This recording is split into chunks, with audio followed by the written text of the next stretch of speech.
This is Alan Liska from Green Archer Comics, and today we are going to talk about Daredevil, A Cold Day in Hell. It's been a really interesting miniseries. In fact, the three-issue miniseries is unusual in and of itself, but so is Daredevil. So if you like old Daredevil, and you like focusing on some of the more Catholiclier parts of Daredevil, you're really going to like this series. I thought it explored a lot of interesting areas, and let's dive in and talk about it. The story for A Cold Day in Hell was created by Charles Soule and Steve McNiven. The dialogue itself was done by Charles Soule. The art was done by Steve McNiven. In issues 2 and 3, they brought on Dean White to do the colors. Letters are done by VC's Clayton Cowles. And this is a very tight crew, and I think it shows in the story and in the telling of the story. They set out with something very specific in mind. They want to highlight certain aspects of Daredevil, and that really shows. There are a lot of Daredevil's Catholic indices in here. There's a lot of discussion in the issue about God's plan, which goes back to a lot of the earlier Daredevil stories that we've heard.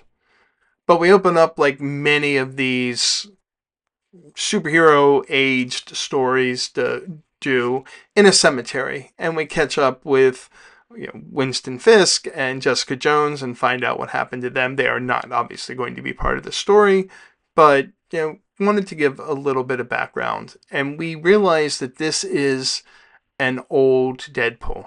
A terrible war has happened.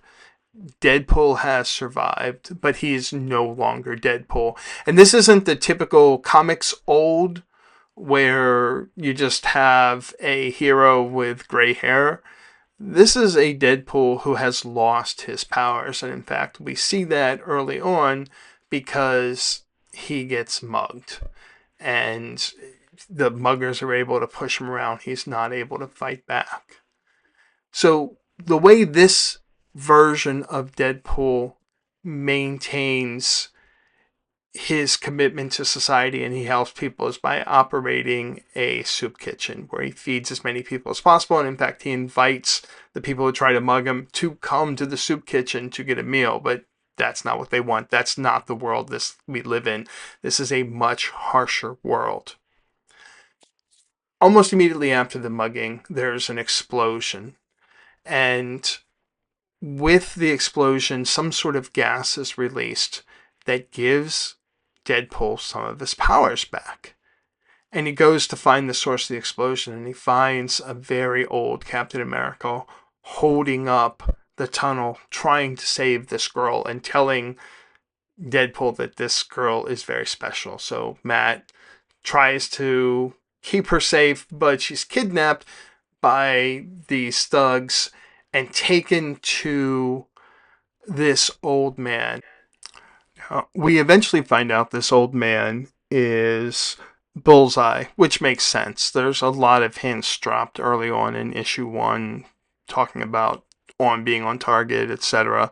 So we figured that out. And this old man has also captured Frank Castle, the Punisher. Not just captured him, but actively dismembered him so that he can't fight back. We also get a number of the types of scenes that you normally see in these comics, including a really nice meetup between Matt and Foggy. Foggy's still out there trying to save the world as a legitimate lawyer, and he's really happy to see Matt. There's also a scene that I don't think we get a full explanation for, and maybe it's something I missed. So if you've read it, I'd love to hear your thoughts on it.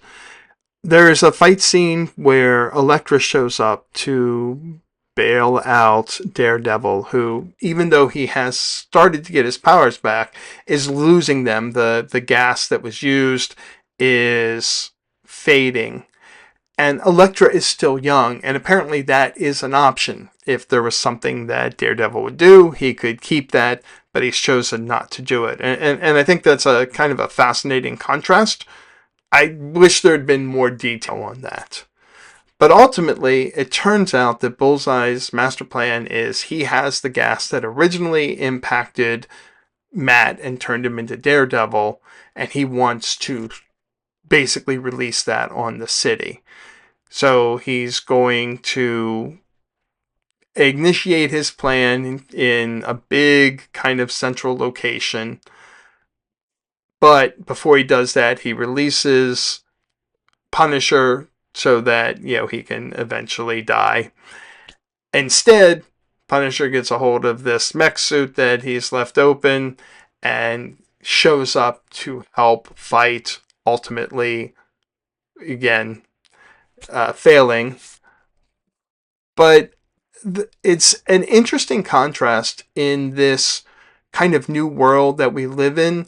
The fact that Daredevil still doesn't want Frank Castle to kill the bad guy despite all the terrible things is interesting. It shows that he's kind of stayed connected to his hero roots, but the young girl, Tyra, doesn't see it that way. She sees him as bad for letting the bad guy continue to do bad things for staying alive. And the result of Daredevil not letting Bullseye be killed is that he sets off the gas and Tyra basically has to save the day and become the hero. So thank you all for listening, watching. I appreciate it. As always, keep reading comics, and again, really appreciate all of the support for this channel.